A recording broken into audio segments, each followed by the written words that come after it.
7, 6, 5, 4, 3, 2, 1. You'll never have the sacred stone. Oh, this you crazy mother. The Savachi syndrome, I'm telling you, I'm like, well, holy shit, that was crazy. Wait for it. Thick and slick.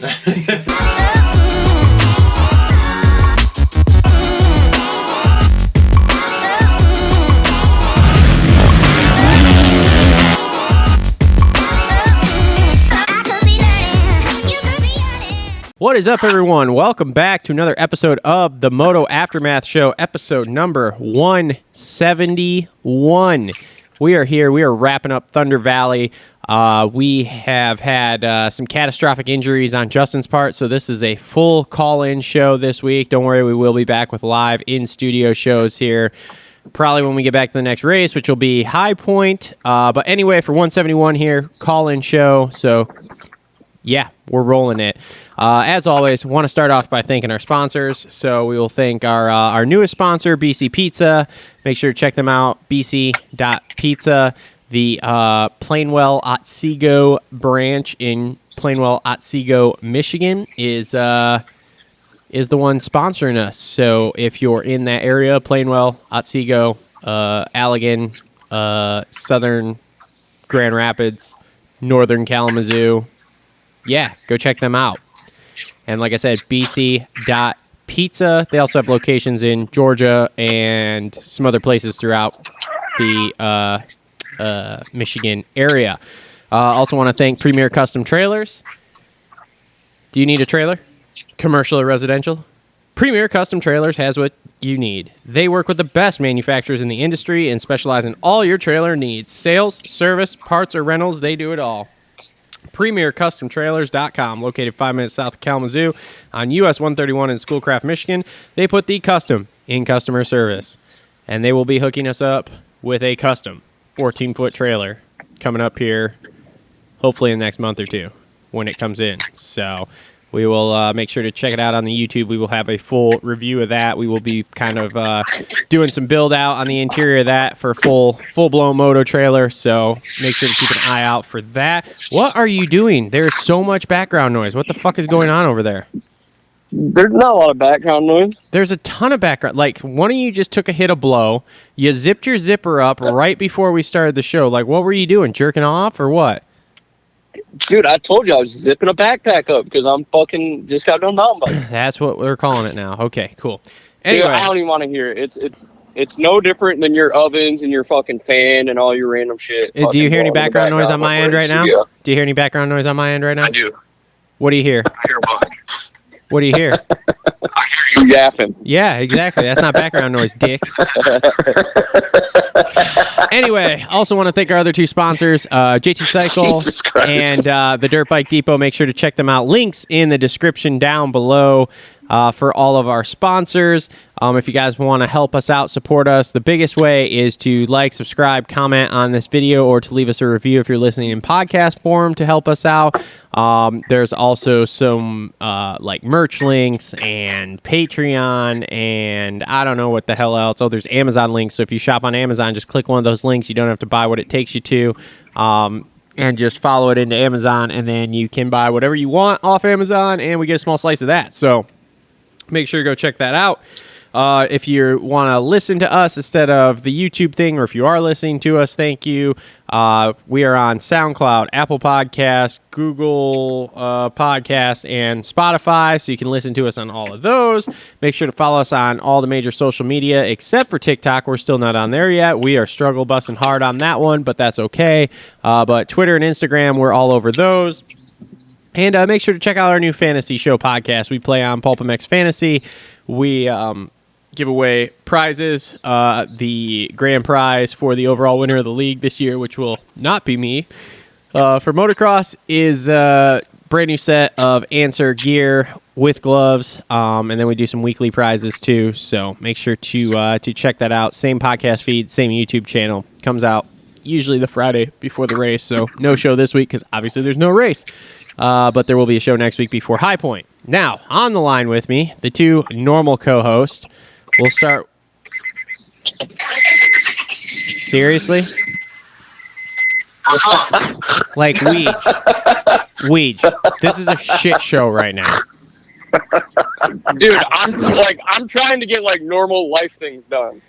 Like, bro, zippers, heavy breathing, fucking Dude, hits a blow, I don't all know. on the air. It's always the worst possible timing. We do the show at pretty much the same time every single week. Like, I know we started about a half an hour late this week, but we're in the same. You told me Monday. We did Monday once. We did Monday once. At no point Hey, man. was the show on Monday in the last 6 months. We did it once because Justin was working. This makes us unique. We were. Oh my god. We're just average dudes. We were going to do it twice, and we didn't even do the second one because we were backed up on videos anyway. So we only did it once, and now you're rattled. Like, this is major. How do you get this rattled off of one show that we changed because Justin was working? I don't know. Hey, man. You're going to hear one more ignition fire up. You're going to hear one more truck fire up because I'm about to go drive my truck through the car wash. Oh, my fucking God.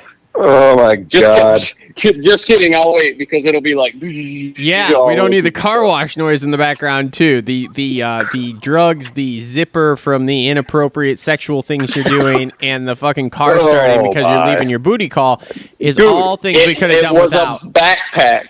Okay. It was a backpack. All right, whatever you say. As always, on the line, Cole, making them great presents. Cole, screw it up as always. He's either late to the show, thinks we're doing it on a completely different day, or is doing shit in the background. Hang on a second. Give me a countdown. Give me a 3-second countdown. 3, 2, 1. What the fuck was that? That was the door shutting on my vehicle, dude. Oh my god. Oh my god. Cole Uggetti, everybody. He was a host for one show, and they bailed out on that. So, anyway, dude, the fans didn't like me, I guess. Also on the line, the OG co-host. His punctuality is perfect. He never has background noises going on. It's Justin Hartzell. Justin, thank you for being a model of what a co-host / guest on the show should be. Yeah, no problem, man. I just try to do something right in my life. Like, holy shit. Wow. I mean, don't get me wrong. I was just listening to the Pulp wrap-up like 5 minutes ago, and we just still on vacation, and his kids are screaming in the background, and I'm like, oh, my God. Oh, my God. all right. So those guys were having issues, too, then. Tell the kids to get lost, Weege. Yeah, well, it wasn't the first 10 minutes of the show, okay? It was like less than 5 minutes like later on in the show, but still, I don't need screaming kids in my background of my podcast. Thank you. Yeah, because fuck kids.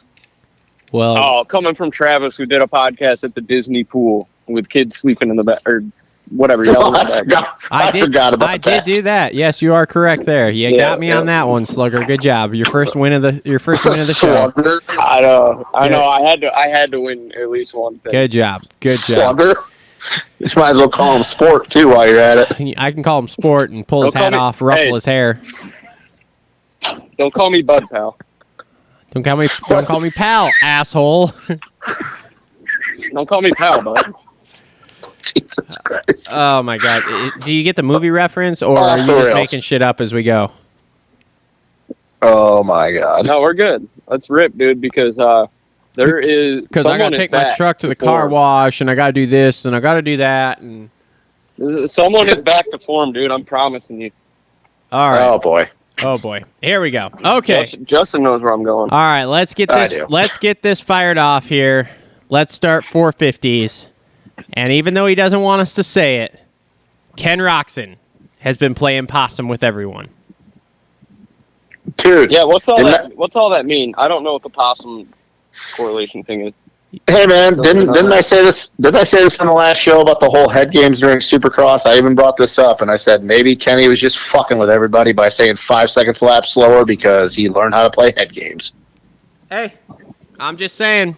He's playing possum, but he doesn't like that. He was very adamant at Weege in the press conference that he was not. Whatever. He's upset about that. So yeah, well, we need to calm down though before we say the old Kenny's back, because I mean we still got a lot of motos to go. We're 3 for 4. I don't want to buy in too early. We're 3 for 4. Hey, but I'm gonna point out a couple things that show you that there's at least a little bit of that old Kenny back. Let's talk about the aggression on the first 2 laps.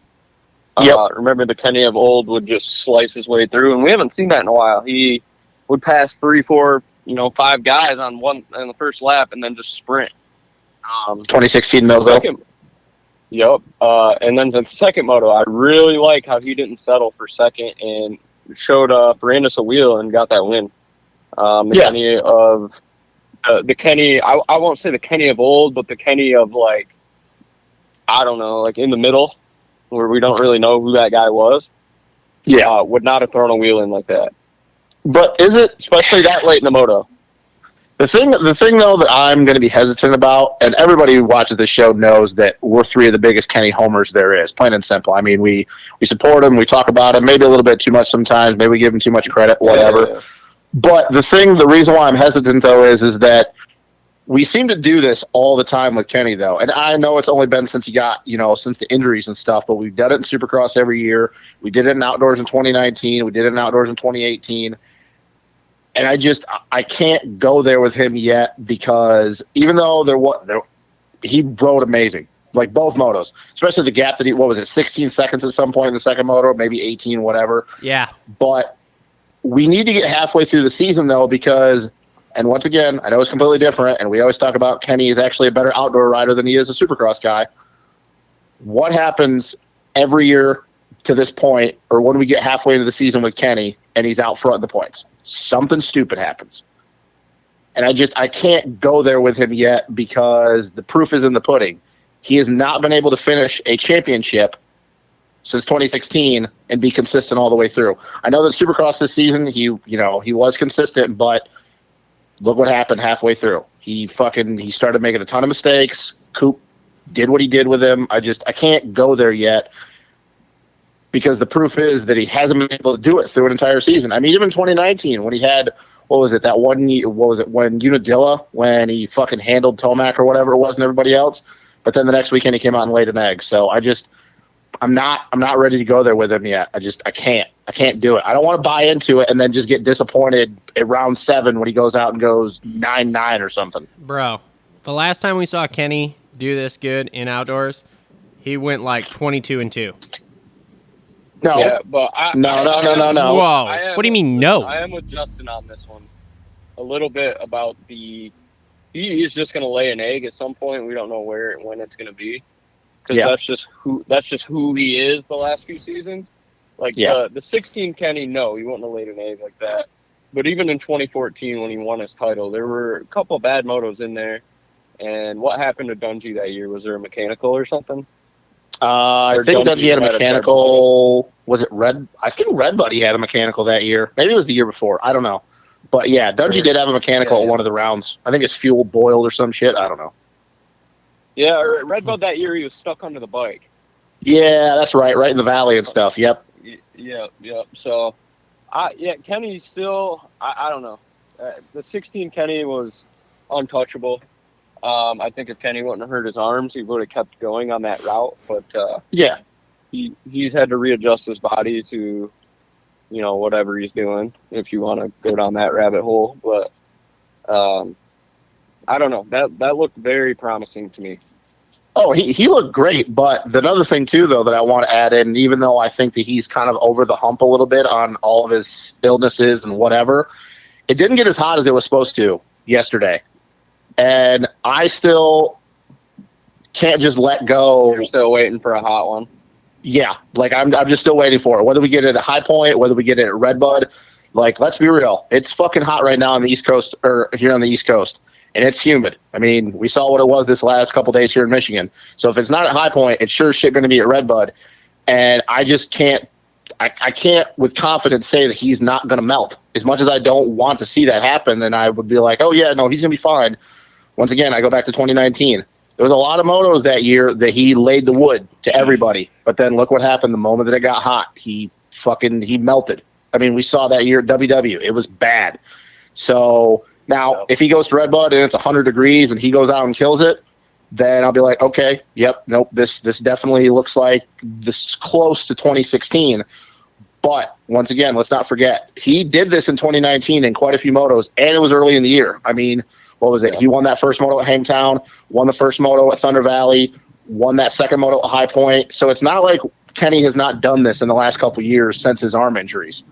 But I know that he's got the points lead by 1, but I can't buy into it yet. It's way too early for be like, oh yeah, no, Kenny's back. Kenny's back to half of 2016 form. I just can't go there with him yet. All right, there's no proof. 2019. The other guy though, there is a little bit of proof that we know what we're going to get. Hold on. Let's do some credence here.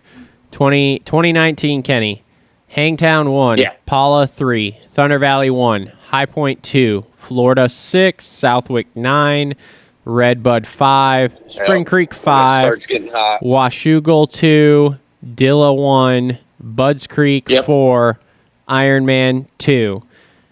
I mean, if he does that this year, it's going to be close. Well, I won't say championship, but he's going to be close. Well, see, here's the thing, and let's just go into the guy that, I really want to talk about, Dylan Ferendis. You want to talk about what we've seen so far through 4 motos, and once again, I'm not going to get overhyped because it's only 4 motos, just like it happened with Kenny. But I think Frenchie's shown through these 4 motos that he's going to be here the whole entire time. Now, is he going to unravel? Yeah, I think at some point everybody's going to have a bad moto. We've seen it from AC at Paula. Tomac, Marvin, Cooper, just unrecognizable at this point, so I don't even want to talk about them. Zacho's had his bad moto. Sexton couldn't you want to hear?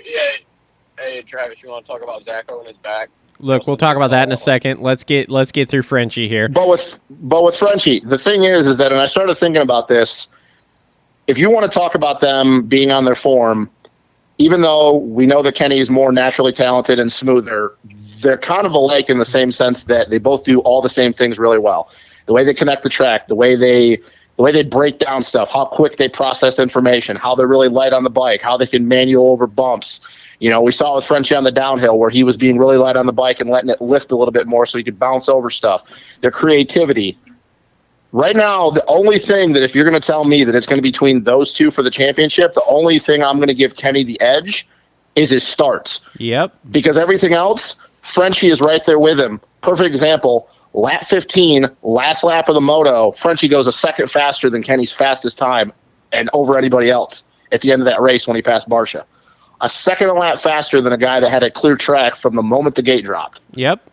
So if you're going to tell me that it's going to be between those two, the only thing I'm going to tell you right now that gives Kenny an edge is his starts, because everything else, I think it's pretty fucking close if I'm being real honest. Yeah, it's pretty damn close. And I was going to bring that point up, but he got, a 7th, 8th place start and had to come through? And he hasn't gotten a start yet. Guys.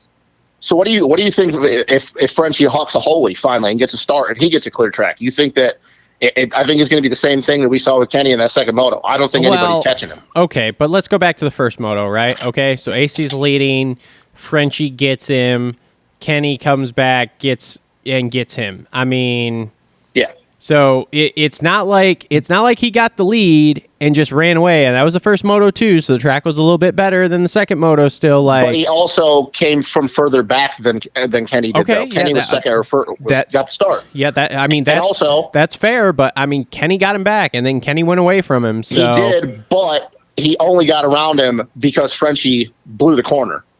Kenny wasn't around him until that point. And I'm not so sure that Kenny would have just got around and had Frenchie not blown the corner. Now, once again, that was Dylan's mistake. Yeah, it was his mistake.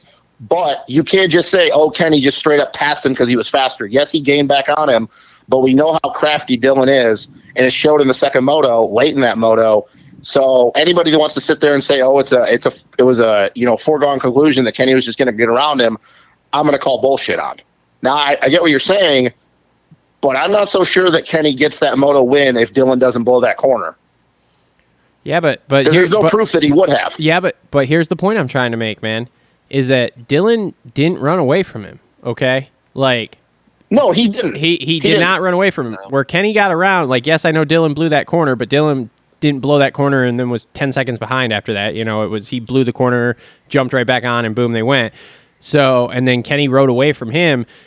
So I don't know. I mean, at this point, I guess between those two, because obviously I'm with you guys on the Kenny could melt when we get to a really, really hot round here. He could melt, but I'm 50-50 on these two as far as title goes at this point.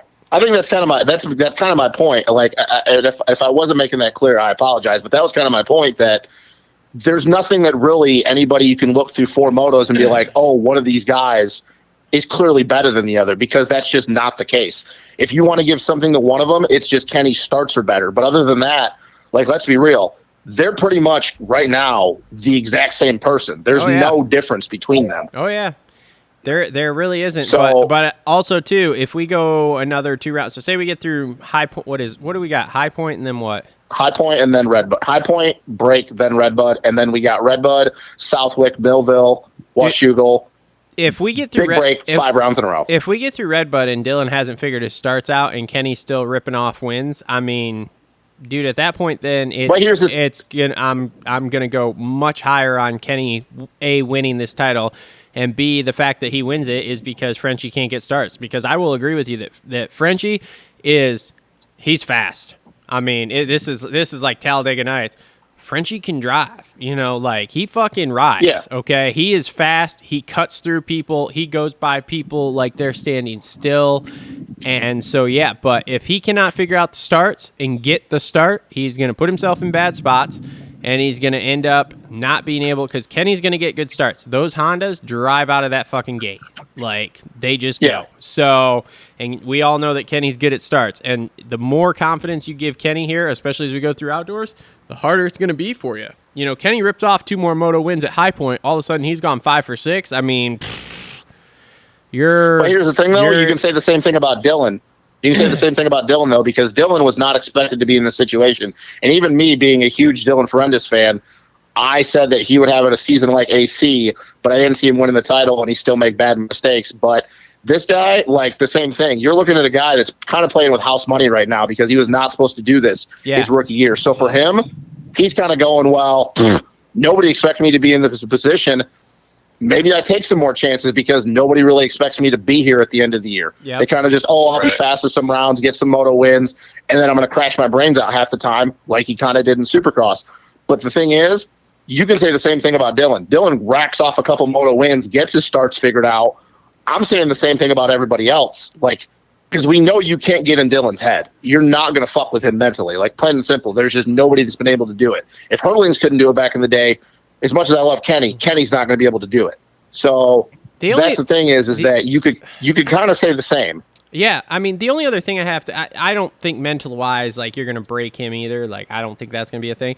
The only other thing I can say is, like, he's never been good at starts. He wasn't fucking good at starts on the 250 either. No. So starts have never been his thing. He fucking sucks Kenny. at them. Yeah, so it's like, dude, if he can't get that figured out, man, like, and again, it doesn't look promising. What if he does? Oh, if he does. But what if he does, though? I don't understand why it's so fucking hard for him to figure out. No. But that's what I'm saying, though, is that resources in the world. And we know that bike can go fast in a straight line. Yeah. Right. Like, that's why I don't get it. But here's the thing.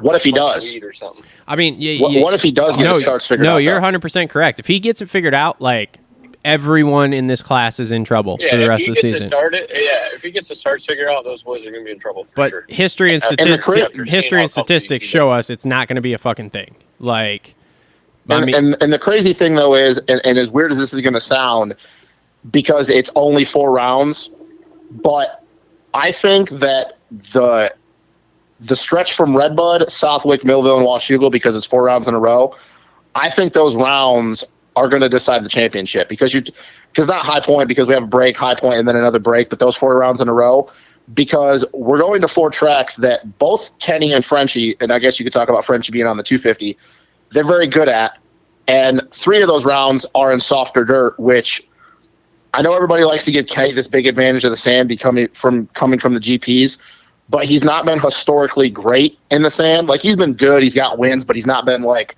what we saw from Eli back in the day. Whereas Frenchie, he loves that shit. He rides it. What's that fucking private track in California that you see all the videos? Nuevo or whatever the fuck it is. I don't know. Okay, yeah. Yeah. He loves riding in the sand all the time. So I honestly believe that those 4 races in the middle of the series are going to decide the championship between those 4 rounds. And I know that we have 5 rounds in a row after we come back after those. But I think that whoever comes out in the points after Washougal, I truly believe that's going to be your champion, barring anything ridiculous. And I know that sounds crazy, but I truly believe that because you have 3 rounds in a row that are soft. And we saw what Frenchie did at Millville last year with him and Martin, and then we saw what he did at WW. I just believe that who's ever in the points after those 4 rounds, that's going to be your champion. I mean, I can't argue that at this point, but we'll see when we get there. So, the question I have for both you boys is who steps up and contends with those 2? I mean, dude, that's the I don't think anyone. So 3rd through 10th place, I think all should be able to do that. Will they do it? That is yet to be seen, man. Because these 2 boys are the class of the field. Is Webb pissed off going into this break, going from fucking 2nd to the 8th locomotive? I don't know. Fucking pissed. I heard grinding? DeCoster was like, "Oh yeah, they set the bike up with the forks too soft." Like, right now, and it's crazy, but once again, we do this every year. We talk about how stacked it is, deep, whatever, and then we get through halfway through the series and the field starts thinning out, and we kind of have an understanding of who's who.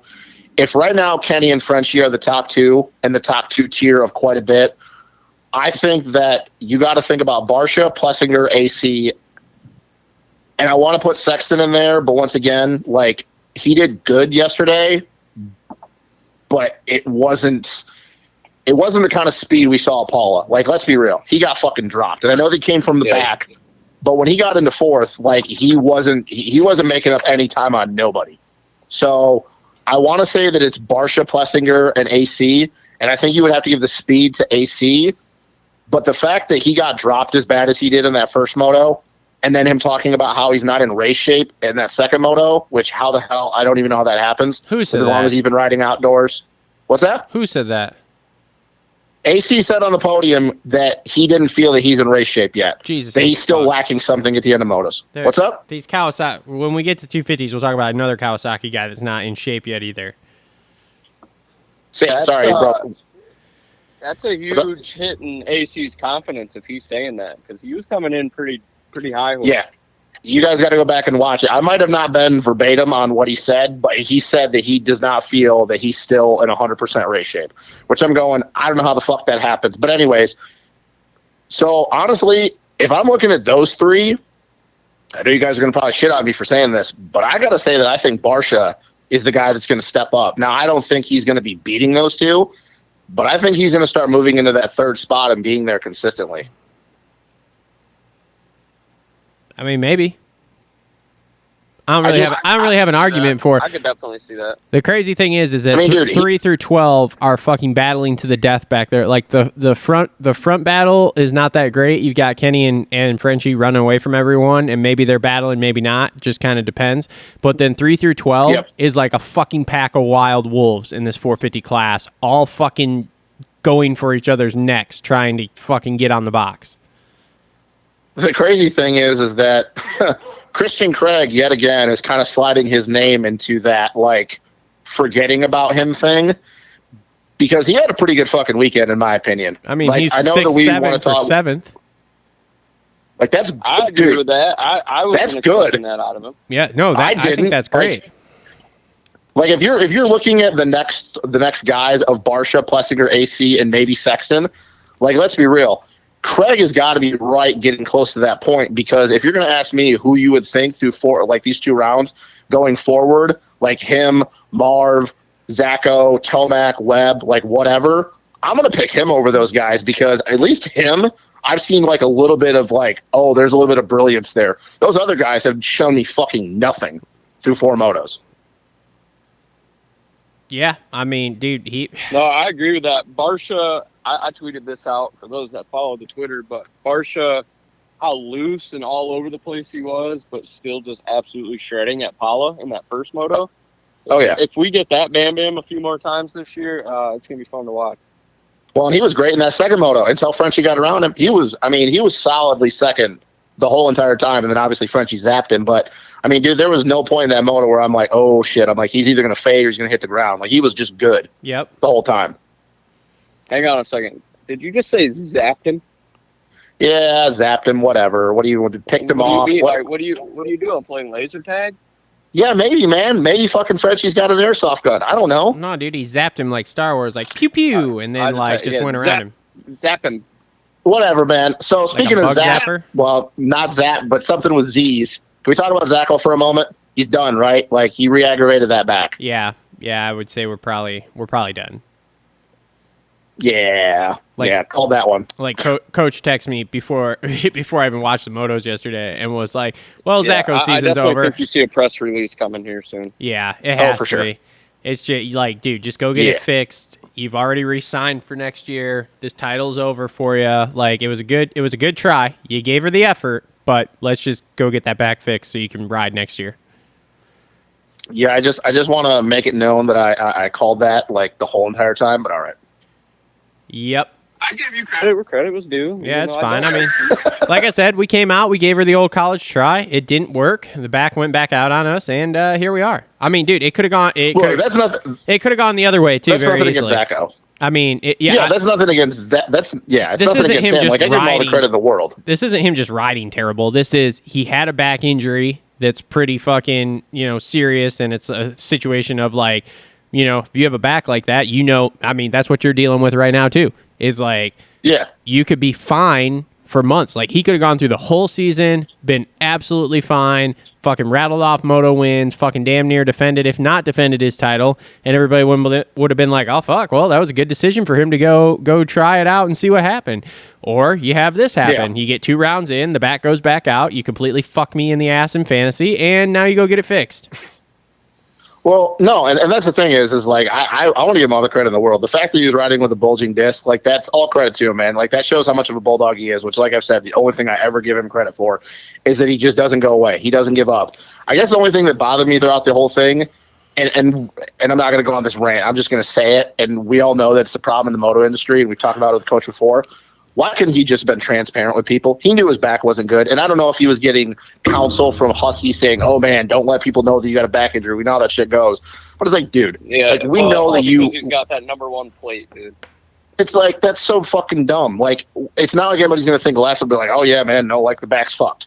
Like, of course we know it's screwed. Like, you don't just get over a bulging disc within a few months. Yep. Like I said, college, good old college try. So, but you know what though? One person I do want to talk about a little bit is old Alito Mac, bro. Dr. E. Everyone's hitting the panic button on this, right? Well, I mean, should we really though? Didn't we kind of all call this? Yeah, Dr. E needs a doctor. I mean, what the fuck is going on with him? It's just Eli, man. Like, you signed in, like, everyone thought you were going to retire. Then all of a sudden, you weren't retiring. Then you signed this new deal with fucking Star for next year, supposedly, and a 2-year deal. Not a 1 year, a 2-year deal. And then you come out, and now you're fucking, going 11-10 at Colorado. 10-10, and it's not good. I mean, dude, people are putting the wood to you. Like Christian Craig, Chase Sexton, Aaron Plessinger, Justin Barsha, Adam Cianciarillo are blowing by you like you're fucking spode on a practice day at Glen Helen. Yeah, I mean, this is pure speculation here, but he knows he's not getting re-signed. He probably wants to give a fat middle finger to Kawasaki.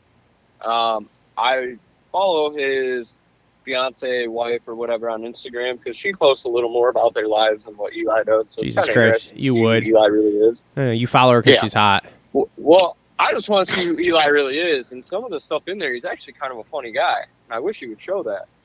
But I mean, engagement photos, planning a wedding, shit like that, man. I think there's a second kid on the way. I think he's looking at this like, shit, I got a little bit of a break in my life. I can get some of this personal stuff taken care of, ride out my contract, still make some money, and then give it 2 more years to prove everybody wrong and be done. I just don't know how the hell he was even riding that bike. Or? No, I completely get it. I honestly believe, I buy into the burnt out factor. I mean, somebody brought up a statistic. I don't know where I saw it. Well, maybe I saw it on Racer X, or I don't know. Whatever the statistic was, I think it was like 2 or 3 days ago before Thunder Valley, like how many motos Eli's actually only missed since 2016. Oh, yeah. Since like he moved to Cowie.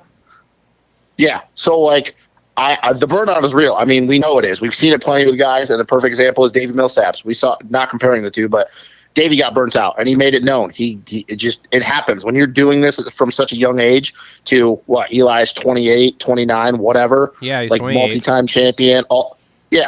Had a gnarly injury early on in his career. I mean, or the middle of his career, I guess you could say. Like, maybe he's just burnt out too. Like, maybe he's just over it. He doesn't care about the season. If that's the case, why do you sign for 2 more years then? No. I think he's burnt out in the sense of, I think that being with Cowie and this last leg with Cowie, he's burnt out mentally in the fact that he just doesn't care what happens this year with that team. Yeah. You know, I think a new, like a change of scenery and stuff like that will rejuvenate him a little bit. See, here's a scary thing, and I guess we'll talk about this when we do our silly season going into 2022. The scary thing is if that's true and him going to Yamaha rejuvenates him, and we now see that whatever fucking Brad Hoffman and Bobby Regan and all those boys at the technicians and all those guys at Star have done to that Yamaha 450, if that's true and now that bike's good, if I'm everybody else, I'm a little scared, to be honest with you. And I hate giving Eli Tomac credit. But if he's rejuvenated and now they got that bike figured out, that could be a scary combination, if I'm being real honest with you. Not trying to look too far in the future, but that's the thing. Like, if you would have told me, oh, Eli's going to Yamaha a year ago, I'd have been like, well, that's fucking career suicide. The bike's shit. Well, the bike's good now. And if him going to that team kind of gives him a little bit of fire in his stomach, like actual fire, to go out and be like, hey, I got 2 more years left, I'm going to make the best of them, that's not a good thing in my opinion, but I don't know. Yeah, I mean, we'll see. I don't know. It's been a weird downward spiral for the last 2 years with him. I mean, I guess he won that Supercross title last year, so whatever. But man, yeah, that's... I'm real honest with you. I don't know how the fuck he was riding that bike yesterday. I don't know if y'all watched practice, but that bitch was a bucking Bronco. I don't know. Dude, he looked sketchy, overshooting that triple. Oh, man, dude. Everything. He overjumped that triple multiple times, over. Too. Yeah, that was that. Larry Whitmer riding that bike, you think? With who? What? Larry Whitmer. Some gooner air. All right, so moving on to other guys that are underwhelming. Dude, Cooper Webb. I'm watching that first moto, and I'm like, it's just hilarious. How was it the first moto? Maybe it was the second one. I don't remember. But the one where he got the start, and I'm like, dude, it is hilarious how much in Supercross he makes Kenny his bitch, and how much of a bitch Kenny just made him look like on the start of that second moto. Like, just took him wide and fucking gone. See ya, bitch. Yeah, there was some dick measuring going on right there. There was. So question. Good aggressive riding too. Yeah. So question: Do we believe still, because we've talked about this before with Coop, because we've never really seen, I mean, we could talk about the McGrath days, but I don't want to go back that far. We've never seen such a huge disparity between skills and speed than one with Cooper Webb when it comes to Supercross and outdoors. Do we still think that it's just, oh, he just doesn't fucking care? Or it's just this is kind of what he is outdoors in the 450 class, which is crazy to believe, considering how fast he was. And once again, not trying to compare the two, but you got to take into consideration how good he was outdoors on that 250. Bro, here's the thing. He's just trying to wrap up that third Supercross title next year so he can retire. I don't get it. I don't know if it's just he just doesn't care. Okay. I don't think he's going to. What, you think he's going to retire after he gets the third one? Yes. Yeah, I don't know, man. I don't know. Unless there's other talk about there, even Coach said when we asked him about that, he doesn't think he's going to retire that early. All right. Sure. I don't believe that. I don't see Coop being a guy that's going to retire early. Like, everybody else retired because had enough of it. They didn't have a fire in their belly. As where with Coop, like I think he wants to win as many Supercross championships as he possibly can and win as many fucking races as he possibly can. Well, maybe. But anyway, back to outdoor talk. Dude, it's fucking terrible. You think he's Supercross only guy? Yep. I mean, dude. I don't know, man. If the rest of this summer goes the way the first 2 rounds have gone, I think by next year he is either injured every summer or re-signs a deal that's Supercross only. I just don't get it. And who the fuck isn't going to sign that with him? Well, yeah, because he's the favorite every year for Supercross. Like, there's no denying that. Yeah. I just don't get it. I don't understand it with him. Like, and even if he wasn't motivated, is talented, and even with his racecraft, like he can still manage better than what he's doing, which is crazy to think that we're up here shitting on him because he's getting top 10 in the most stacked 450 American series that we've ever seen, and he's getting 10th. Oh, that's fucking terrible. Like, for real? Like, that's the crazy thing about all this talk, but it's like, I don't get it with him. Like, I don't understand. Well, he was like I think his fastest lap was like almost 3 to 4 seconds a lap slower than Kenny and Frenchie's. I mean, yeah, it was terrible, dude. Both rounds have been absolutely terrible. I mean, the thing is we've watched in both rounds, almost in all 4 motos, Webb, Marv, and Eli battling for 8th, 9th, and 10th. Yeah. You're talking about a three-time outdoor champion, a 2-time Supercross champion, and a fucking dude that's won countless fucking outdoor races are battling for 8th, 9th, and 10th. And you know what the crazy thing is that one of them out of the 3 is doing it completely different. Cooper's going from the front to the back, and Marv and Eli are just getting terrible starts. Just getting terrible starts and not going anywhere. They're just there. Yeah, they're just there. I mean, at least with Marv through 4 motos, at least he's been able to work his way forward a little bit, whereas Coop has just gone backwards, and Eli has just fucking stayed the same for 35 minutes. Yep, pretty much, man. Pretty much. I mean, so at least with Marv, at least you can give credit to Marv in the sense that, hey, man, at least he's moving forward. But I still don't understand it because I don't ever remember Marv's starts being this trash. Yeah, that is impressive because they are bad. Like, really bad. I don't get it. Really bad. I don't know. I don't know, man. Like, all right. Let's keep going here on the 450s. Bogle, 14-11 for 11. Wait, we didn't even talk about Plessinger, really. I mean, okay. It's his best finish ever at Thunder Valley. He's doing great. He's just been good. I think he's gonna keep this going. Like, there's no signs of why he can't. I mean, obviously, unless he gets hurt. But like summer is gonna be good for him here. Then he's gonna get on that KTM next year, and he's gonna fucking suck donkey dick. So whatever, it's fine. Oh boy. He'll be burnt out by the time Supercross starts. Don't you worry.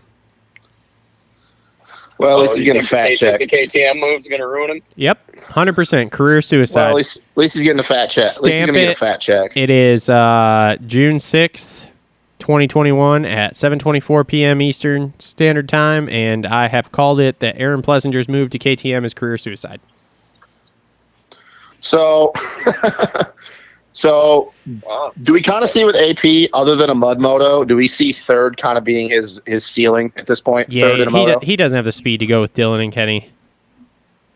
Yeah, I don't think so either. I was just kind of been like, hey, like if he rips a holy and those guys are coming from like 10th or 15th, like I think that you take out Frenchie and Kenny.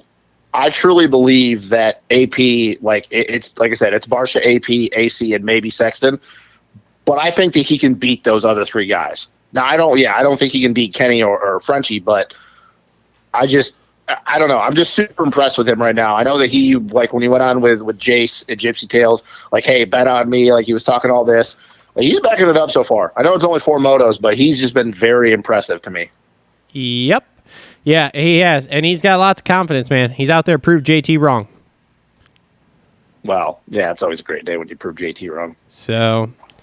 yeah, I don't know. I blanked out for a second. Who said that on Gypsy? AP.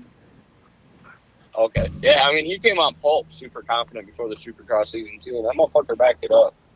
He is, man. And I don't know why we didn't see this coming, considering he had his best Supercross season to date. So it's like, why wouldn't we think he'd do it in outdoors? But I don't know. I guess it's just refreshing because it's like he's kind of getting it figured out now, and he's kind of being the guy that we all thought he was going to be after 2018 when he won both titles. So it's good to see him finally do it. And like I said, if it's a mud moto, if he's this good right now, I think every time it's a mud moto, I think he's going to get the win. I just do. But I don't know. What about Barsha in the mud, bro? Yeah, I mean, maybe. Barsha AP mud showdown. Yeah. Jesus Christ, they would win by a minute and a half. Let's do it. With the way they're riding right now, they'd win by a minute and a half probably. I'm in on that. Let's do it. Let's see what happens. So, okay. But Anybody else in the top 10 you guys want to talk about? Obviously, we kind of covered Sexton, Craig, Barsha, AC. So, here's the thing with it. Let's talk about AC for a second here because he went 3-6 for third overall here. I mean, dude, this is just his career. It's stupid, bad luck, like stupid little things. Like the first moto, tips over. yeah. Like, what the fuck? Yep. You know, last week, hits that fucking rock, fucking goes down on that hill. I mean, we saw it all through his 250s, too. Like, hits that little rut just slightly wrong to win that 250 Supercross title. I mean, dude, it's not necessarily things that I think are in his control. Like, it is some sort of fucking black cloud he's got hanging over him of like, oh, you're super fast, and like we're gonna let you win some races and stuff here, so that way you keep getting signed and making money. But no, you're not gonna win titles. Sorry. So Travis, I have a question for you then, since you're the AC supporter on this show. He's my guy. Say the rest of his year just kind of goes like this. Maybe he gets a couple moto wins, like he's on the box, he's top 5, whatever. I don't know what he gets in the points. Say, just for the argument's sake, he gets third in the points, but he's not anywhere near Frenchie and Kenny at the end of the year. If we're projecting that those are going to be the 1-2. So third, not bad. Second year rookie season, got some moto wins, finally got it figured out. Your second season doesn't go as great because I was battling for the title, but still he's good. So everything you just said, that's kind of been the narrative on AC's entire career, and he's got the one title to this point. So at what point do we stop giving AC the benefit of the doubt and go, he's really fucking fast and he's really fucking talented, but he's just not a championship guy.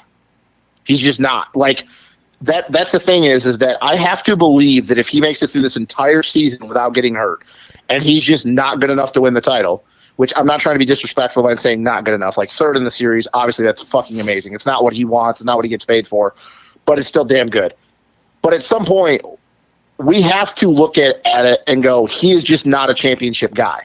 And I don't want people to mix my words up because I'm not saying he can't win the title. But like I said, if we follow how this sport goes and how we talk about guys in certain seasons, it's going to be his third season next year. He has yet to make it through a whole entire Supercross season without getting hurt. Doesn't have a win in Supercross yet. If he's just another guy this year, are you just going to be going into from here on out be like, well, yeah, he's just another guy? Like, he's just not a championship guy? Because I think we have to do that at some point. We can't just keep saying, oh, he'll get it figured out. He'll get it figured out. How old is AC now? 24, right? 24? I mean, let me just counter argue this right now. Okay. Y'all still think that Stewart's one of the best of all times, right? Stewart won a lot more championships and won a hell of a lot more races. You can't ever. I will give you that, but we're potato here. All right, we're talking about dudes that are balls fast and can't put it together on a consistent basis. But see, here's the thing: Stu did put it together, though. He did. He won some titles, yes, but not some titles. He won a lot of titles, and he has the second most wins combined. How many outdoor titles does he have? I'm talking about everything, not just one class. I'm talking about 125s and 250s. I'm asking, how many outdoor titles does he have? Because I mean, he never really got it together in the 450 class. I mean, he had too much. But how many seasons did he actually? How many seasons though did he actually compete in? That's the thing. You got to look at how many seasons he actually competed in and who he was racing. Yeah, you have to take that into account. Swat his brains out and miss 3 or 4 races and try to come back. I was gonna say. Well, look who he was racing though. It's eerily similar. It's eerily similar. It's not similar. We have AC is James Stewart light, and then we have Sexton is AC light. Oh yeah, I can. Oh, I'm going to. Don't worry. You can't. I fucking can. You can't because, though. AC. But you can't because one has the second most wins of all time, and was racing the baddest dude to ever ride a dirt bike, where AC is racing guys that he should be beating. He only raced James the baddest Stewart, dude to ever ride a dirt bike for first AC half of his James career. Stewart is a terrible comparison. It's a terrible comparison, Absolutely man. not. It just is. Absolutely not. Ask anyone. Ask anyone. It's a terrible comparison. It's not the same thing. It's fucking Stewart super won a balls championship out. his rookie year. Super balls out speed. Stewart won a had a championship his rookie year. And then wad your brains out. It's super balls out speed and then wad Stewart your won a brains out. championship his rookie year. You're trying to compare Logan Paul to Mayweather. Yeah, man. Travis, I would agree with a lot of things about AC. Never mind. What? I would agree with a lot of things about AC, but you can't compare AC and Stewart because Stewart won a championship literally his rookie year and then went on to win I don't know how many more after that and pretty much obliterated everybody in the class every year that he raced. And then when he jumped up, he had to race the greatest of all time, and he still beat that guy. Was still faster than him in Supercross, but yes, couldn't put it together. But then finally got it figured out 2 years in. And was still winning races long after that. Okay, look, I'm not arguing that James has more titles. I'm not arguing that James won more races, and probably by the time AC retires, we'll have still won more races than AC. What I'm saying it's not even going to be close, bro. What I'm saying it's not even going to be close. First off, let's just start with, if again we don't have this black cloud hanging over AC's head, which he's had his entire pro career. Okay, we've seen it. It was his first year. But you also make your own luck. As his first, yeah, but this is what I don't understand, because he seems like such a positive, nice person that it's like, what are you doing that we don't see that fucking is causing this bad luck, bro? Like, we need to have a serious chat. I don't think he's doing anything. I just don't think he uses his fucking head sometimes. Dude, like the rock thing was not his fault. Okay, the rock thing wasn't his fault. But the washing the front end, that's your fault. I guess. I don't know, man. It's stupid little shit like that, though. That I understand that. I understand that you want to have, because that's what's frustrating. I get where you're coming from. I understand it's frustrating. You want to have a reason to point to why AC has not done it yet. Trust me. I think everybody in the industry that's an AC supporter does it. But at some point, you just have to realize that. And I'm going to say it, and you're going to make fun of me, but that's just who he is. That's just who AC is. He's a very talented dude. But like I said, you can't compare him and Stewart. You just can't. You can ask anybody, and that is not a good comparison. The only thing they'll tell you is those two are alike, is they probably are the fastest guys in their class at the respective time, but that's where it ends. Stewart had won how many championships in the first 3 years that he raced? It took how many years for AC to get one title? Well, it's not the same, man. It's just not. Let me ask you this here, as long as we're going down this rant path here and we got time. Let me ask you this. AC's rookie year of Supercross, okay? If he isn't, if he's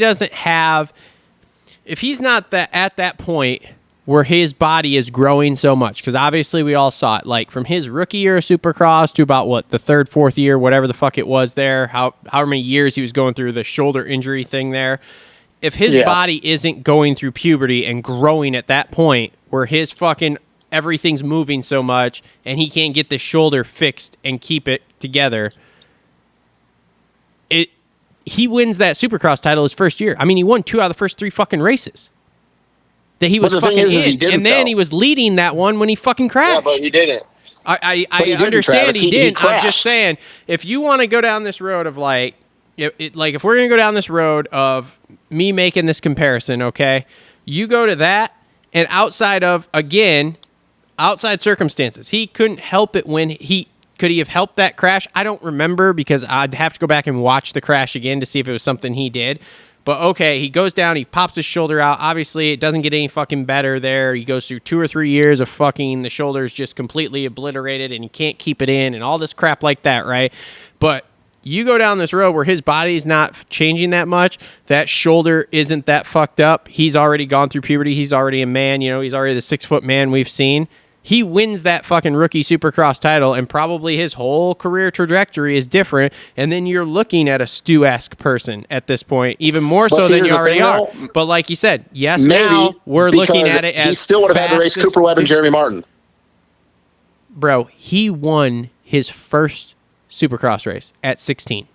I understand that, but he still would have had to race Cooper Webb and Jeremy Martin outdoors. If we're talking about Supercross, yes, he had the upper hand. But that's the thing, though. He still would have had to race Cooper Webb and Jeremy Martin on 250s outdoors, and he was never been better than those guys outdoors on 250s. He was never better than those dudes. I mean, Ever. maybe. There was not one winning a time in his Supercross life title that he was- definitely helps you. Helps that Not really. helps that confidence when you smoke them boys indoors. Like See, I don't here's care. the thing, like though. I You're know talking outdoors. about what ifs and hypotheticals. Well, I am, but I'm he just didn't. saying. But he didn't though. And Stewart was still doing the same thing. You got to remember, Stu went in as a pro at age 16 years old. Fastest So dudes. it's not like there was this huge age difference. Fastest dude. I did not say that. That's not a thing. I'm strictly saying that, you know, when Stu went in, his body didn't grow 8 inches in 2 years. Okay, his body But he was still a kid though. So when he wadded it, he healed back up his. I mean, dude, the amount the AC grew was a lot. And so going through an injury while your body's you are really digging for ways to back AC growing up. that much, dude. I'm just saying. I understand, Cole. I get what Travis is doing, and I completely understand it.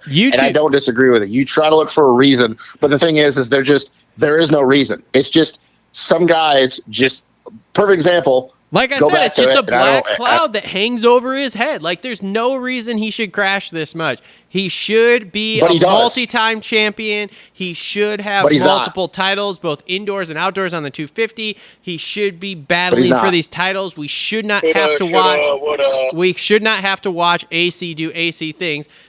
But for some inexplicable reason, there's a black cloud that doesn't allow it. Shit happens where he goes down on little dumb things all the time.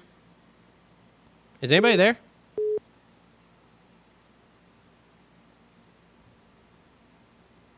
Hello?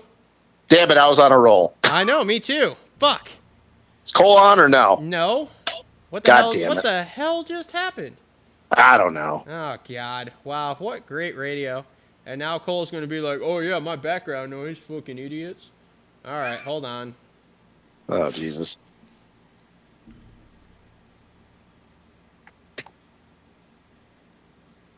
Maybe. Maybe not. Oh, my God. This is a disaster. Busy? No, busy signal? No, it says it's calling him, but it's not. Oh, shit. Now I just hung up on everybody. Well, this is great radio. We're doing great here. Hey, this is Justin. Leave me a message and I'll get back. Oh, wow. We're doing well. We are doing really well here. Let's try calling Cole first. This is going great. So, technical difficulties.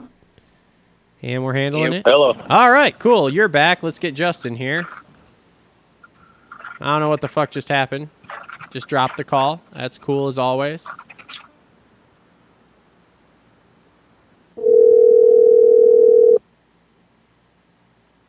Hey, maybe it'll work now. All right, let's try this. Hold on. All right, is everybody there? Yeah. Okay. All right. So what's our middle? Yeah, no, I'm just really glad that call actually dropped because I was ready to move to 250s. Yeah. Anyways, yeah. Let's just move to 250s. All right, fine, whatever. Okay. Hold on. Let's scroll down here. That was just getting sad. Anybody else? 12th place. Adam Cicerillo is James Stewart, bro. James Stewart Light. Remember that light. The white version. And then no, not like that. And then Sexton is the AC light. So just remember that. All right. 12th place, Savachi. 13, Anstey. 14, Wilson. Noren, 15. Osborne, 16. Hartraft, 17. If anybody wants to talk about any of these guys, just let me know. Cody Schock, 18. Surratt, 19. Not a bad ride for Hartraft, though. No, that's not bad. 17th. I'd say that's all right. It was actually been pretty decent through the 2 rounds, even though I think his best moto's an 18th is Ryan Surratt. I think he was like 17th or 18th in that second moto at one point. No, he was 17-21 for 19th. It's not bad considering nobody even expected him to be top 20. I mean, he's a full legit privateer, and I definitely don't think he was on anybody's radar. Yep, exactly. No, I definitely thought he was one of those Cali kid Instabank guys. Oh yeah. So that's been a pleasant surprise. He's been pretty good. So. Mitchell Falk, 20th. Scott Meshy, shout out to him. Dirt Bike Depot kid, 1920 for 21st overall. Oh, that sucks.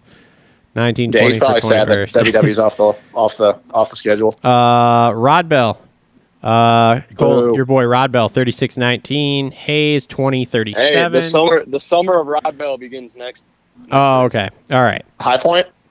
Yeah. Okay. I can see that. Oh, Hopefully. man. A-Ray's got to be on suicide watch because he's 21-23 for 24th overall. No, you know who's on suicide watch? Oh, Filthy. boy. Oh, yeah. Oh, man. Dude, isn't it ironic? Yeah, Phil, somebody needs to check on him. I tried to tell it. Isn't it ironic? Tell you. Phil, Amart, and J-Mart all out at Colorado. Like, so if that's not the most ironic thing you've ever heard in your life, I don't know what is. That's just unfortunate. Yeah, it's bad. I don't. What was wrong with Phil? I don't remember. I don't know. He's kind of irrelevant, to be honest with you. Well, yeah, but he's Phil.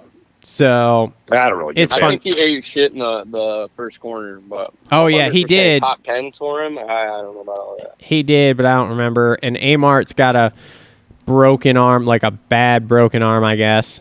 So he got ragged out. Gravity took over for him and just ragged out him into the fucking center of the earth. Yeah, that was terrible. And J-Mart is, according to a Twitter post, it's time to heal. Yeah, he's out. Yeah, he apparently now we found out that he was riding with a fractured left wrist. His scaphoid was screwed up. Obviously, we know the shoulder issue, and then again, why the fuck can't anybody tell us that? It's a super secret, man. It's just, it's just everybody's got to keep it hush hush. Because people are gonna ride by and like sock him in the fucking left wrist. Like they're just gonna karate chop as they. They're gonna take. I would have released it. Yeah, I got a fractured wrist. I'm gonna try to ride anyway, and then stick my middle finger straight in their ass after I go 1-2 or whatever. Yeah, exactly. Oh, dude, he was. Yeah, well, let's just go to the 250 class. He was good. He was on one that first moto. He was good. Yep. He was. He looked real good, and it was like, oh, man. And then that second moto, well, the wheels came off, and Troll Train, J-Mart, and Phil all out. I have to say this. Now knowing that he had all those issues outside of just the shoulder, the fact that he was even able to win that moto and then win the first moto and go second at Paula is pretty fucking impressive. Yeah. Yeah, that's pretty gnarly.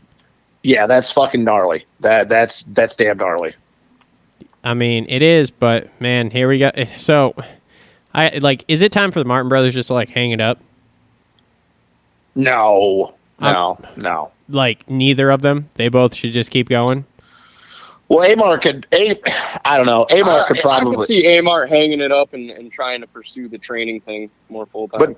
But J-Mart though, I mean, that's the thing is like, it's just.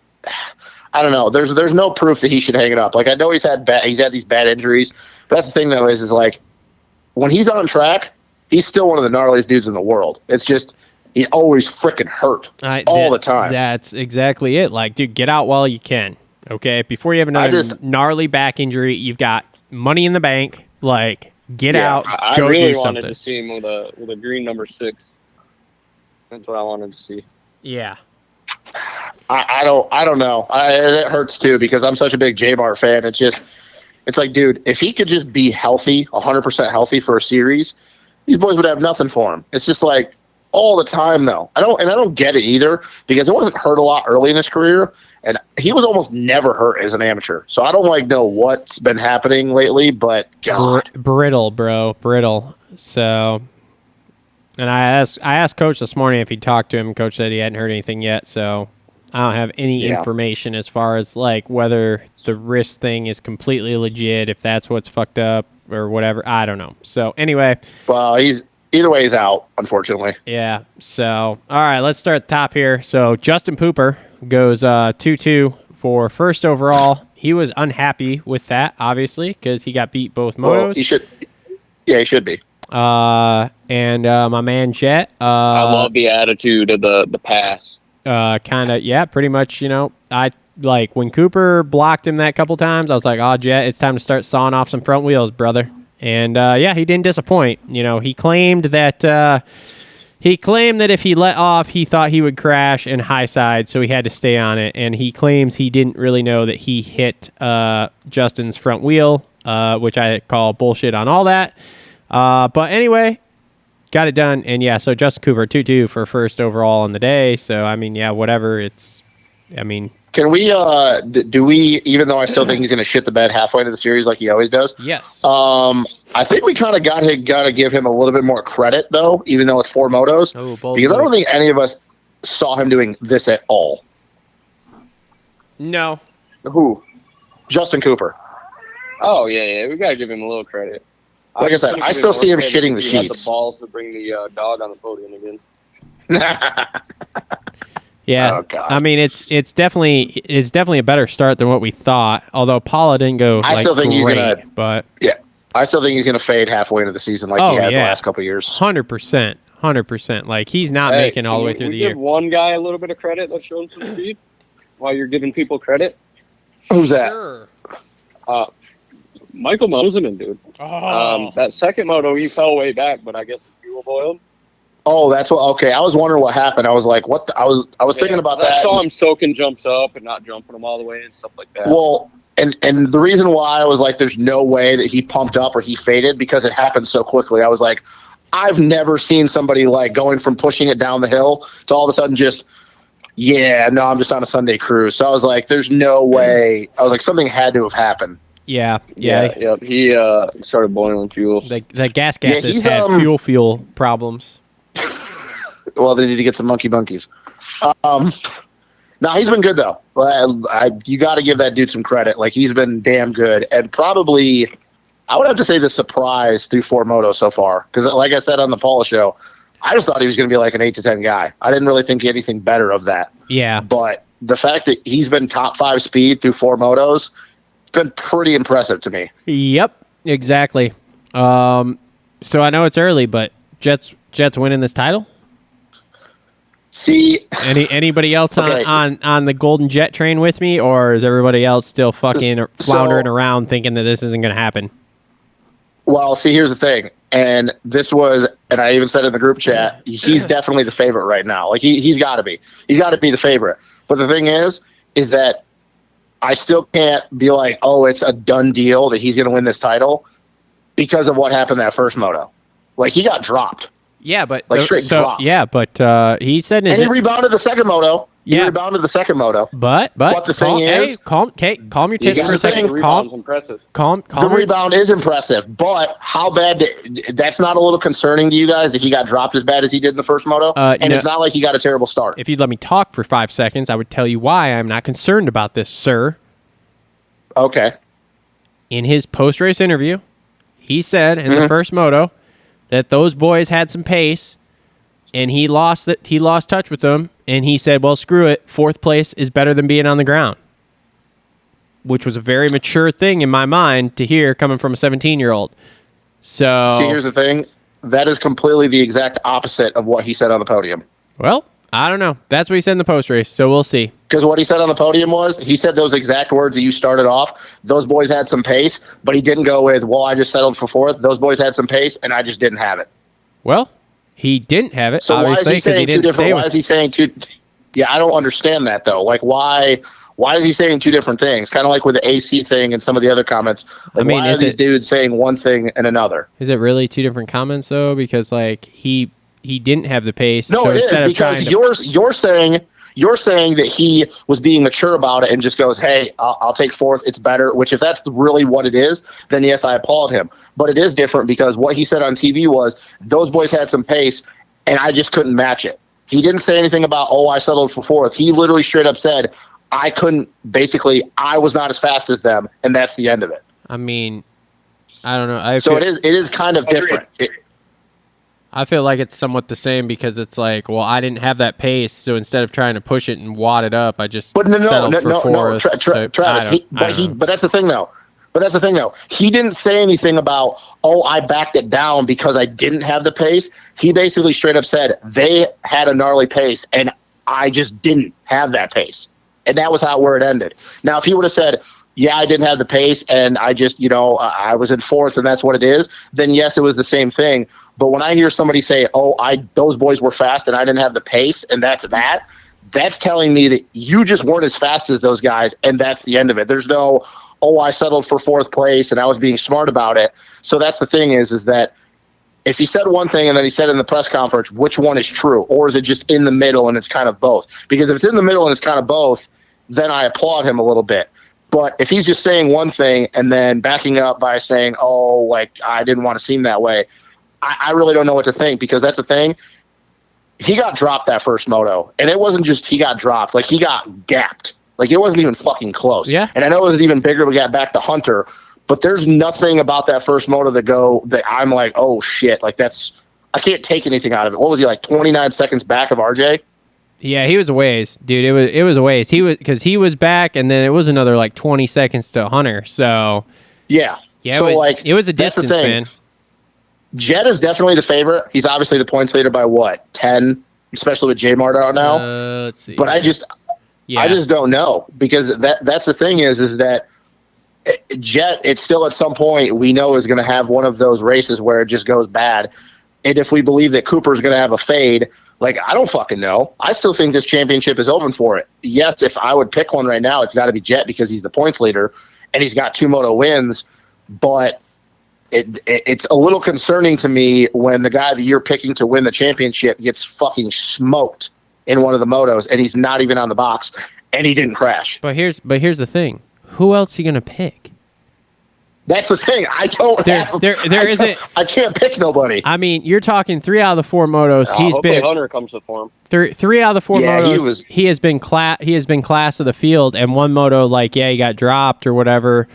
But, like, again, do we land somewhere in the middle of the comments of, like, he kind of realized he was getting dropped, and instead of trying to push it and hit the ground like a normal kid would, he was just like, okay, whatever, I'll just take the 4th and we'll move on type deal. Like, I don't know. I would like to believe that. Yeah, I would like to believe that that's where it's at, because he kind of made the same comment but just worded it different. So I would like to believe that it's in the middle, because because Jet gives me no reason to believe that he's lying or he embellishes things. So I'd like to believe it's a little bit more in the middle. But that's the thing, though, is that I'm only giving him being the favorite because he's the points leader. Like, right now, none of these guys have proven that they can make it through a whole outdoor season without making a mistake. Obviously, Jet, it's only his second year. But if J-Mart doesn't go down and get a bad start and starts up front that second moto, J-Mart fucking wins. Like, the Jet rode amazing, but I didn't see Jet beating J-Mart if J-Mart starts up front that second moto. Are we all in agreement, though, that Honda bike is way closer to that Yamaha now? Yeah, Jet's getting good starts on it. I was thinking about that too. They had like that. Okay, like that first. It's a 290. That first moto. Who's going to tear them down? They had to have been done doing something. That first moto before that first red flag. I mean, dude, Jet started with them Star Boys and went with them Star Boy. And didn't he pass into the lead or something? Or he was in second, right behind J Mart. But he was with J Mart that first lap and a half there until that red flag. Why the fuck can't Hunter get a start? I don't know. That I don't know. Maybe they put nitrous on Jet's bike. Maybe that's what it is. I think the rougher, the gnarlier the track, the more Jet's going to excel. I mean, watching him at Palo was absolutely a thing of beauty. Well, just even though they're popping little shit, and just the way he was riding that track, like hitting this bump here and preloading over this one, and you know how that European style is. It was just a thing of beauty, conserving energy. Whereas you watch J-Mart, he was bouncing off every bump there was, just like Tomac. Jet's Kenny-esque. Like I think Jet's going to excel when it gets rougher. Yeah, I mean, it's going to be interesting. It's going to be very interesting because a lot of guys have made it known that, like, hey, we're not big fans of the West Coast tracks, and everybody says that every year. I'll wait till we get to the East Coast. It's going to be very interesting to see what happens when we start getting to the tacky or even softer dirt. I don't know. Like, I don't disagree with you at all. Like, that's obviously facts. Like I said, he reminds me, even though their techniques are not the same, the way they attack the track, him and Kenny are very much alike in that sense. It's just, I don't fucking know. Like, I don't know. I don't have a favorite because, like I said, Jet still, it's his second year and he's still going to be prone to mistakes. Like, it's just going to happen. He's going to have a bad moto at some point. He's not going to make it through the whole season without having a shit moto. Now, if his shit moto is 5th, then it might not really matter. But I don't know. I mean, I think he's just kind of the favorite by default in the sense that he's the points leader. But I can't say with certainty that he's going to win this championship because I don't know. I think the class is super wide open. I really do, even though the points would say otherwise at this point. I mean, my thing is there just isn't anyone else left now since J Mart's out that's been even fucking close to him in all 4 motos. Like, no, but because you're talking like Cooper went 5-3 at Paula for third overall. Like, okay, yeah, you got third overall, and like he just went 2-2 for first overall. So it's like he's getting some good finishes, but at the end of the day, like yesterday, the first moto, obviously he was the closest one to J Mart because he finished second. But that second moto, he wasn't close to Jet. Like, whatever. I will counter that and say, though, that we have seen this before, though, in the past. And I'm not saying that Jet's going to be like that because I just don't think that's who he is. But we've seen this before in this class where guys have come out and maybe not even necessarily won, but been super good at the first 4 rounds or the first 4 motos. And then we take the break and we get to the East Coast tracks where the ruts get deeper, they get longer, it's tackier, and that speed starts to close up a little bit. Now, I don't know if that's going to happen this year because, yes, Jet and J-Mart, kind of like in the 450 class with Kenny and Dylan, were proving that they were leaps and bounds better than everybody else. But let's not act like we have not seen this before with certain guys. They come out like a ball of fire the first 4 motos, and then we get to the East Coast tracks, and for whatever reason, I don't know what it is, and nobody can say, well, it's because we all train on the East Coast, which we all know that's bullshit because they don't. Mm-hmm. We get to the East Coast, and things start getting a little bit closer, at least in the 250 class. Maybe not so much in the 450s, but in the 250 class, we have seen this pattern before. Will it happen this year? I don't know. But I just don't think it's a foregone conclusion that Jet's just going to do this entire year, and he's going to be just way better than everybody else. Hunter has not showed up yet. Fortner has not showed up yet. RJ showed up in that first moto. We can talk about Fortner. Well, I mean, yeah, we can. I mean, I think we're jumping around a little bit. Like, we could talk about some other guys, but yeah, I guess if you want to go to Fortner. I mean, we can go down the list here till we get to him, but we're going to talk about Fortner. Okay, well, who do you want to talk about next then? Since we talked about, we keep working. Right? So Hunter, like you said, Hunter hasn't shown up yet. It's strange to me that he's so far off, and Jet's so good, but I don't really know what the hell's going on with him, and I hope when we get to East Coast, like you said, it changes up a little bit and we get Hunter kind of in the mix, but man, it's not great looking right now for Hunter. Well, it'd be good to have Coach on at this point because I would ask him, like, do we think whatever he switched up in his diet, and I know this is going to sound stupid, but it is true, some things work for Supercross, some things work for outdoors. Whatever his training was it only working for Supercross? Because that's the only thing I can lean on right now. Because Hunter has just never been off this much. Do you think it's that, or Jesus. Are you backing up a fucking semi-truck, or? Is that a U-Haul? No, that's Webb backing his ass through the pack. Nice. But you know what I mean, though? Yeah, I would legit ask Coach that now if he was on. I mean, that is something. Do you think it's because he went through a whole Supercross season? Like, he did 9 Supercross races. He was somewhat in it on Supercross. He just doesn't have the outdoor testing time. / maybe he's tired, for lack of a better term here, because he went through 4 months of Supercross and now we're to outdoors. Like, I don't know. That's the only thing I could really lean on right now. Is it has to do with something of way he's trading right now, because Hunter has just never been off. Even when his rookie year over here, when he was having bad or very up and down, his speed was never off like this. It just wasn't. Like, his results were, but his speed was never off by this much. So if that'd be the only thing I'd be leaning on right now, is whatever they had dialed in for Supercross where he wasn't cannibalizing himself. Yeah. It's not working for outdoors right now. That would be my only thing, which is why I said if Coach was on, I'd be like, hey, do you think that could be a possibility? Because that's the only thing I could look to right now, because there's no other thing I could be like, oh yeah, like something has drastically changed, because it hasn't. Yeah. Yep. So Joe Schmoda, 6'4" for 4th overall, started the second moto in second gear. So that was a thing. Good ride by him. Yeah. Quietly good. Yeah, go ahead. Kind of the Joe we thought, right? Yeah. I mean, that's pretty much what I see. I wasn't expecting that after Coach's comment. No. Well, yeah, I guess that's true. So, by the way, speaking of the pro circuit, I guess that there's a possibility that there might be, and no, this is not This is not me having inside information about a certain rider. Yeah, Mitchell It's just might be a rumor. going there. There might be some people on a bike at High Point. Yeah, Mitchell might be going there. We'll know by this week. Yeah, okay. All right. Well, anyways, I just wanted to put that out there. They already put it on Pulp. So who's it going to be? Mitchell. Oh, they already put it on Pulp. Yeah, Mitchell. There's a good who is chance. it? There's a good chance Mitchell's going back. Mitchell Harrison. Oh, okay. Yeah, anyways. So good chance. Good chance. That's Yeah, happening. you waffling ass. Justin's like, oh yeah, I don't have any insider information. Justin, nobody cares. Can we Nobody, just- can we nobody just- listens to this can show we just- anyway.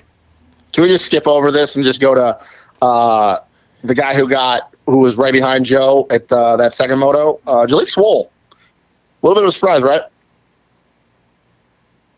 Sure. You got nothing. That's all you got. He's got beef with Steve. What? Huh? What'd you just say? Who? He's got beef with Mathis.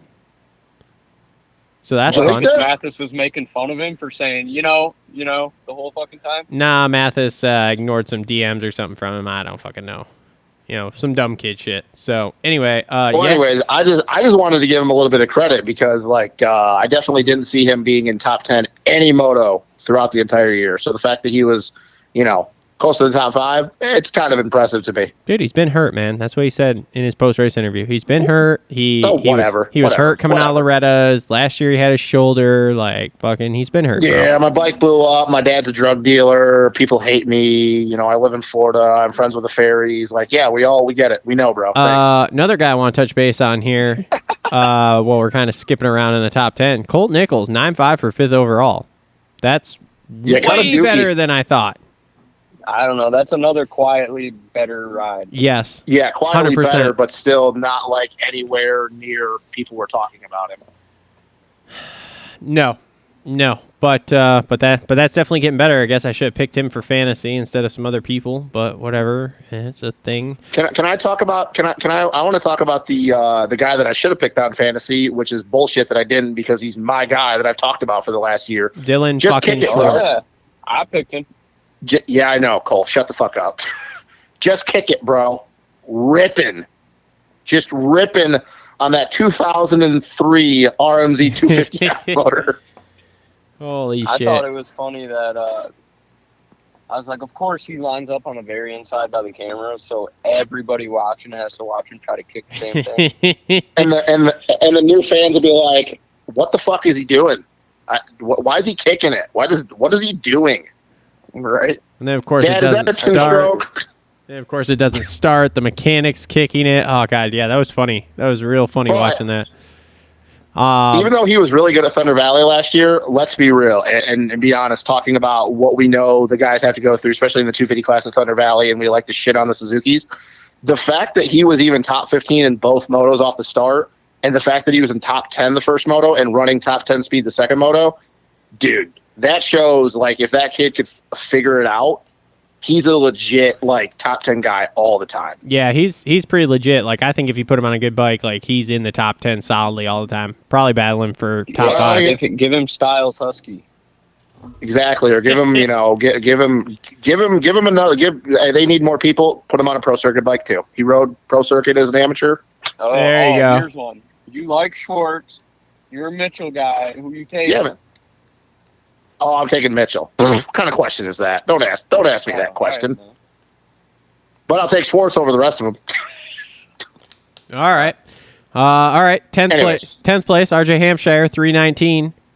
This is who he is. That's who he is. He That's just just who he hits is. the fucking deck. All right. God, he was good that first moto though, bro. He was good. He was Dude. going for it. But he has to ride so far above his head to fucking have Hey, good man. motos like that. That's Hey, why here's what the happens thing, in the though, second moto RJ happens. RJ is just going to do RJ things. We said that he's going to be really good one moto, and he's just going to go, bro, I want to fucking punch you the second moto. Yeah. I mean, like I said, dude, But if he would ever figure it out 10 years into his career, he's not going to figure it out. He's like AC. All right. Just This kidding. is just who he is. he's not 10 years into his career. It is who he is, but Close he's enough. still fun to watch. Yeah, but I mean, that's the thing is the reason this shit happens with him. That's the thing with him. It's you can pinpoint it. He is so loose trying to be Ragged. fast that like it bites him in the ass. Like everyone else is I going just want to know. 99%, he's going 101, and that's why he's wadding it. I just want to know when we go to Redbud if he's going to end up in the water truck lane on the launch pad 10 times like he did last year. God, I hope so. That'd be funny. Jesus Christ. So, all right. Whatever. Now we're to the guy I want to talk about, Austin Forkner. Who? Oh, okay. 13-8 for 11th overall.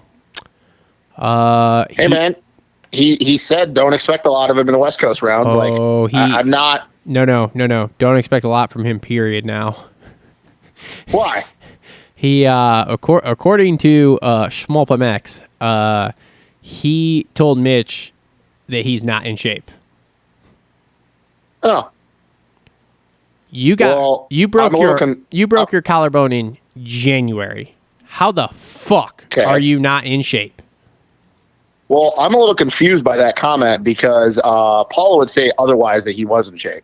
Like, he came from fucking 15th, hit the ground twice, and still got inside the top 10. So, like, I'm a little confused by that, but okay. According to Mitch Payton himself and other people around it, he legit told Mitch before the second moto something crazy like, don't expect much. I'm not in that good a shape or some shit like that. Like, I don't remember. Well, I mean, it kind of I don't remember the exact words, but it wasn't good. Like, so much so that when they interviewed Mitch, he would not even talk about him. The only person he would talk about is Joe. Kind of goes hand in hand with his comments a little bit, being cryptic, like, hey, man, just don't expect a lot out of me at the beginning of the year.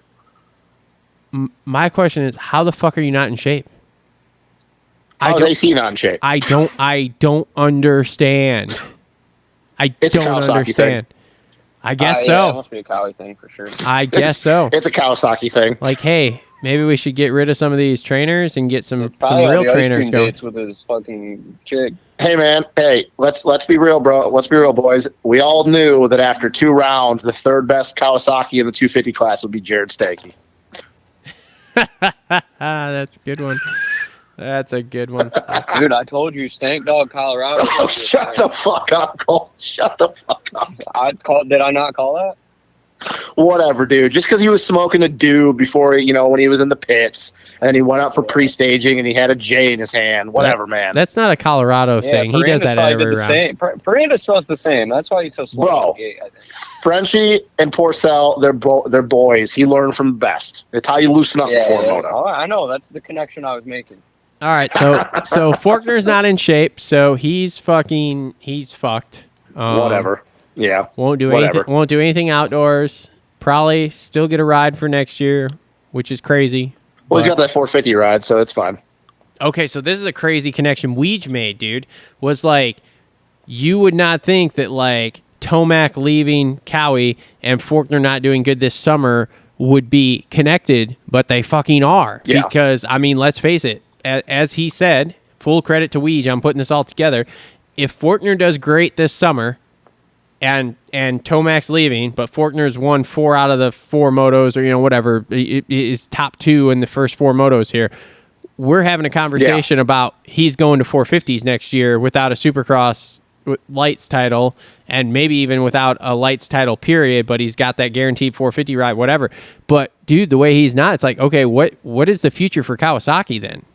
Like, Jason Anderson, dude. I don't know, but it's fucking wild. I don't know if it's gonna be Jason Anderson. Well, did you hear on the douchebag show that they pretty much confirmed Mookie to Husky? Yes, that I did hear. Yeah, that's a thing. Yeah. So that's interesting. Well, that'll be interesting. That will be interesting. I think in Supercross only rides. I was about to say, I think Mookie's just kind of trying to work through all the colors, man. I think so.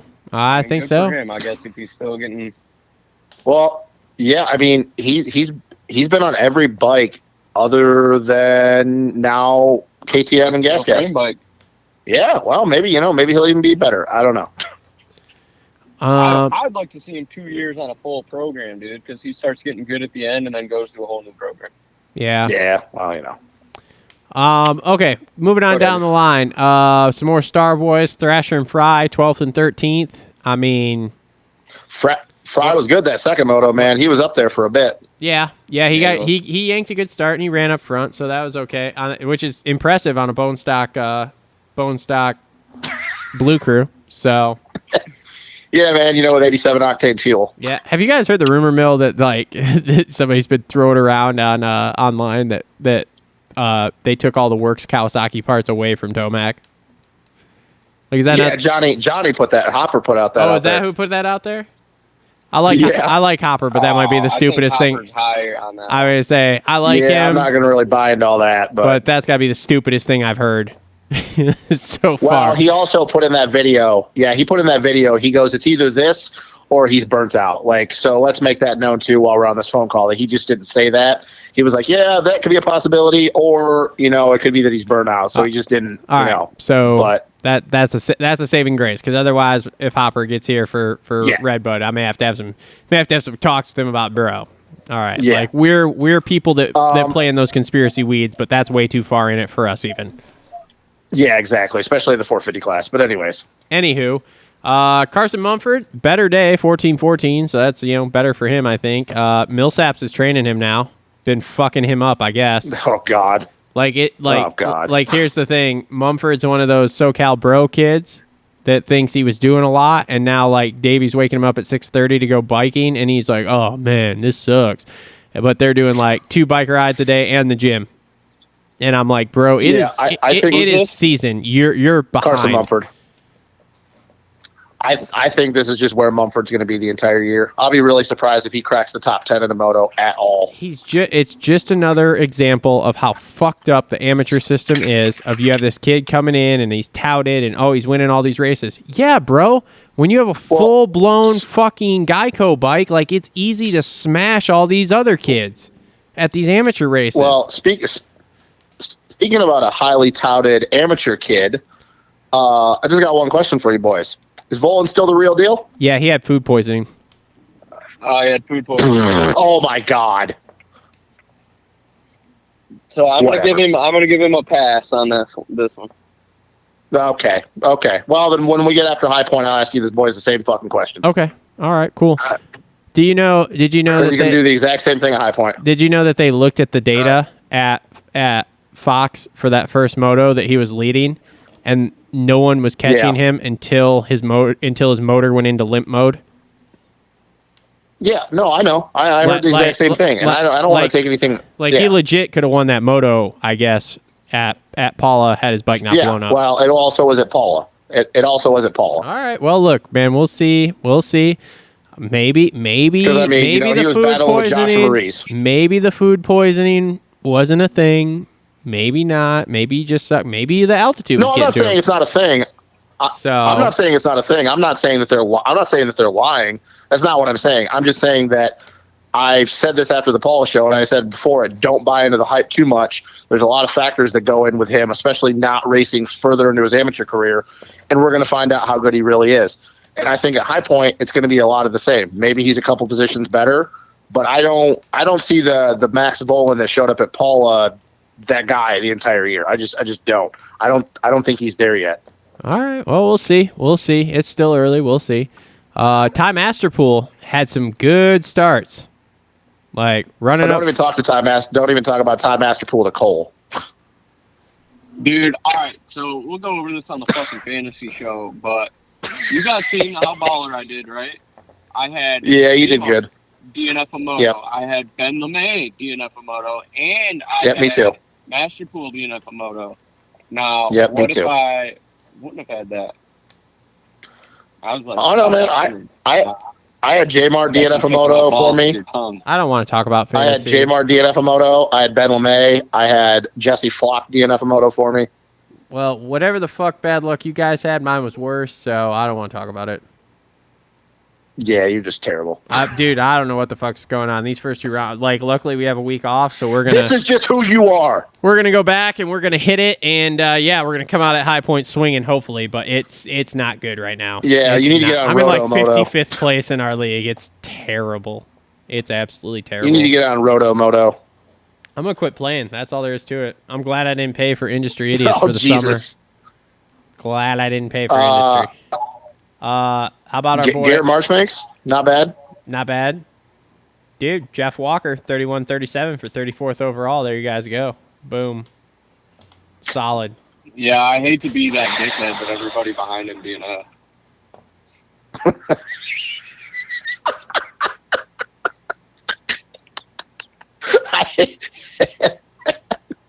Oh my God. Bro, that's solid. I mean, dude, that's a solid finish for old Jeff.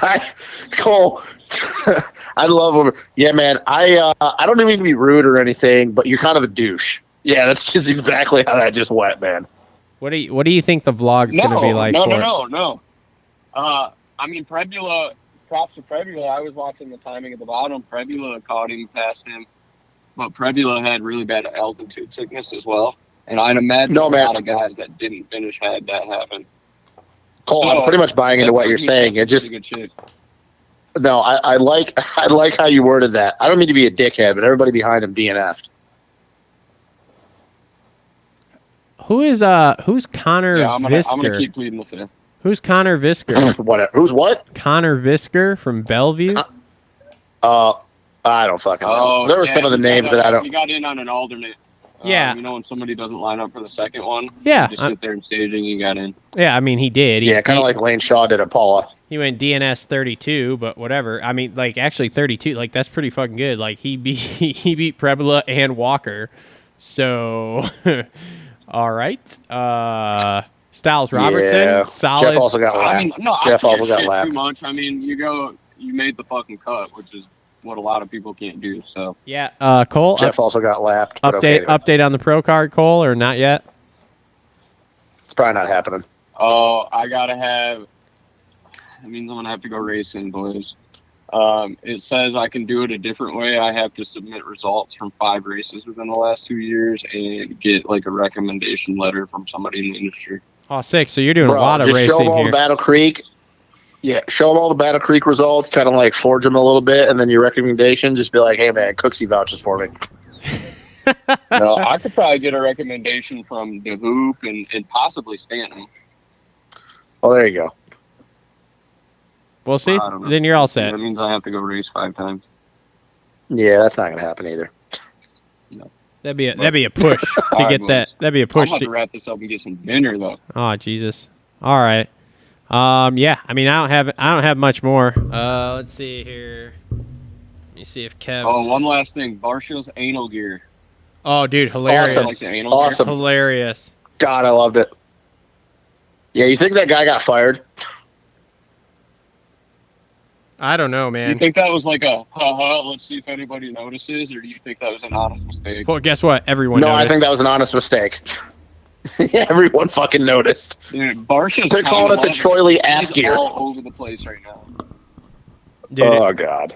dude, I it's don't know, love it or hate it, but there's a lot of eyes on that gear in Troy Lee Designs and Barsha right now. it's hilarious, and I I love mean, it. I don't know. Maybe it was a calculated situation. I don't fucking know. I just don't know how the hell you make a full set of gear, which the colorways are pretty sick, and you not notice when you flip it 90 degrees that it says anal. Oh, it's awesome. Like, God, what the it's fuck, fucking man? great. I've never worked at a gear company, but I know people that have, and it's not just an easy process. We're like, oh yeah, man, that's a design. Fucking run it. There's a lot more to it. How did nobody see that? I've never worked at a gear company, but I stayed at a Holiday Inn Express last night, so we're good. Jesus Christ. Yeah, Anyway, it's I don't know. bad. Whatever. So, anyway, Let's wrap her up. all right. Well, thanks, boys. Appreciate it. Thanks to all our sponsors. This has been show 171. Slightly slower show than normal. We were gonna get Kev on. He's got some stuff going on tonight, so he is busy at the moment. So we'll get slinging them back. well.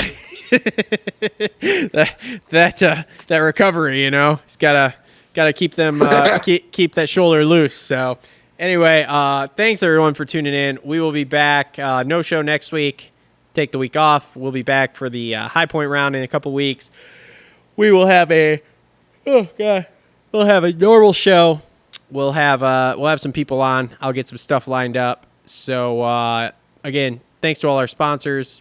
BC.Pizza, TLR Coatings, Premier Custom Trailer, Dirt Bike Depot, and JT Cycle. Make sure, again, like, subscribe, comment. Sharing is caring, and showing is growing. Growing is showing. Growing is showing. Sorry, I said that wrong all the time. And yeah, so we'll be back in 2 weeks. Make sure to keep an eye on the channel because I have a lot of moto videos coming up. We've been putting in some riding, and we're going racing next week. So that's exciting. I'm pumped. First time in like 3 years. I'll be on a boat. Tyler Boys has a new heater of a vlog coming. Oh boy, here we go. Me and Cole will be on a boat. We'll be on a boat. Yeah, All right. We're gonna be on a houseboat with a bunch of hooligans. Well, you boys have fun with that. So, all right. Thanks everybody. We'll see you in a couple weeks. See ya.